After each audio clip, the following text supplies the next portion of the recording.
Before you begin, make sure you're wearing safety glasses and gloves.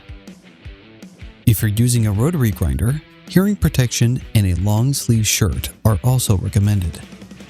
Here are the tools you'll need: a 3/32 Allen key, a 1/8 Allen key, a 1/2-inch socket on an impact drill, a rotary grinder, a shark bite removal tool or a suitable alternative, a sharp knife or pipe cutters.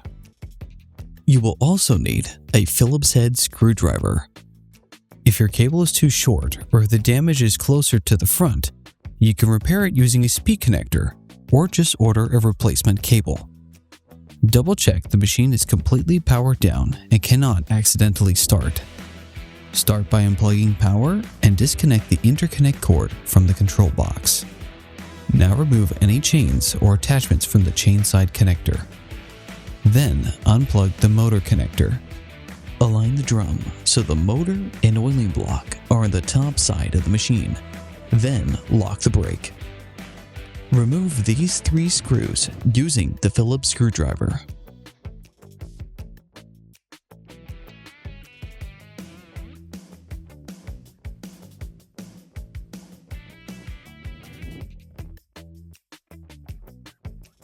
Set these aside for reuse. Remove the bottom 5/16 bolts on the motor mount using your 1/2-inch socket. Fully remove the top bolt. And remove the belt. Set the motor, the belt, and all hardware aside. With that out of the way, pull the entire cable out of the drum until you reach the final coil. Next, remove the oil block by taking out the 2 5/16 bolts. Set those bolts aside. Loosen the 2 bearing set screws using your 3/32 Allen key and pull out the oil block cable adapter. Next, remove the 6 set screws on the oil block cable adapter using the 1/8-inch Allen key. Disconnect the oil block fitting by using a shark bite removal tool or press the ring down with another tool to remove it. Be careful not to drop the oiling block. Remove the cable from the drum entirely and press the chain side connection until it is flush with the sleeve cap. Now check the cable for damage. The semi-transparent sleeve should help you see any issues. If not, pull cable from the motor side to create a visible gap near the snap. Still can't find the damage? Use a magnet. It won't stick to sleeving without cable inside and will stop when it reaches usable cable. Then, on the motor side, trim the sleeve to expose 6.5 inches of cable. Make sure the cut is clean and even. Trim damaged sleeving even if the cable looks okay to prevent oil leaks. If the steel rope is frayed or it has burrs, trim a little more until the end is smooth. If you're using a rotary grinder, make sure you're in a well-ventilated area and away from flammable materials. Reconfirm length of exposed cable at 6.5 inches. Slide the oil block cable adapter onto the cable to double check no burrs or rough cuts hinder connection. Feed the freshly exposed cable through the second post opening. Then, reconnect the oil block by pushing the sleeve into the fitting until it clicks into place.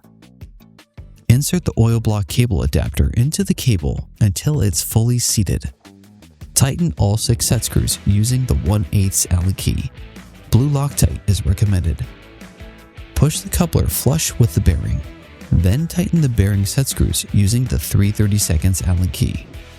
Reinstall the oiling block using the 2 5/16 bolts and your 1/2-inch socket. Now feed the rest of the cable back into the machine.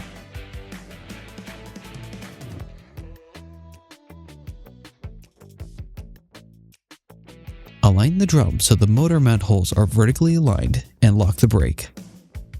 Take the 3/32 Allen key, then put it through the belt tensioner block.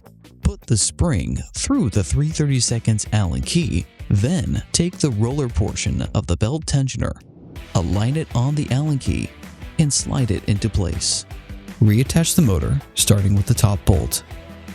Install the belt, starting on the top side pulley. Then, swing the motor up and install the belt on the motor side pulley. Hinge it back down and secure using the 5/16 bolt. Tighten these using the 1/2-inch socket. Now remove the 3/32 Allen key, align the belt cover, and reinstall it using the 3 Phillips head screws.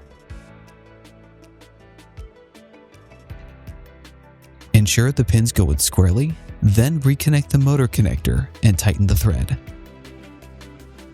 Make sure there are no tools or loose items near the motor or the chain side connection. Finally, plug in the control box and test the machine. The cable should spin smoothly. Always do a final safety check before running the machine. If anything feels off, stop right away and inspect. If your belt is loose or slipping, you can tighten it by using the 3/32 Allen key. Twist to the left to tension the belt, and twist to the right to loosen it.